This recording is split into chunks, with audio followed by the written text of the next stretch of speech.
大家好，歡迎收睇廉政檔案。之前曾經同大家介紹過有關廉署行政申訴嘅職能，佢係一種既能維護市民正當利益，亦有助政府持續完善施政嘅機制。就好似今集嘅個案，市民喺同部門接觸嘅過程裡面，發現唔妥當嘅地方，然後向廉政公署提出申訴。2022年，有市民向某公共部門申請某項事務嘅證明書，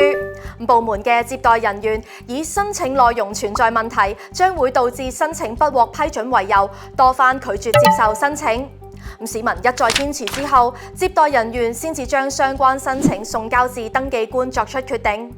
登記官最終決定接受申請，並向呢名市民發出收據。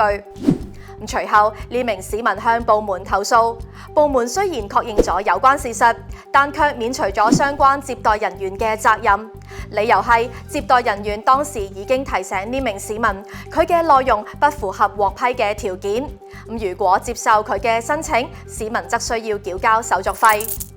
於是市民向廉政公署提出行政申訴，認為法律只係賦予登記官具有職權對申請嘅實體問題作出評定，一般嘅職員並冇拒絕申請嘅權限，而即使要拒絕申請，亦應該以書面透過專有批示作出，而並非單純嘅口頭通知。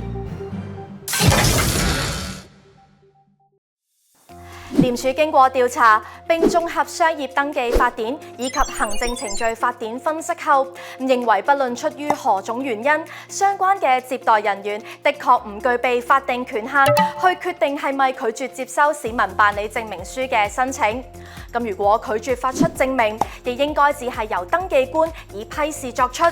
即使申請資料未齊備或者有缺陷，接待人員亦不得拒絕申請，而係應該按正常程序，即係先收件，再由具法定權限嘅人員或者機關作出分析同埋決定，然後以書面方式通知申請人作出保證或者駁回申請。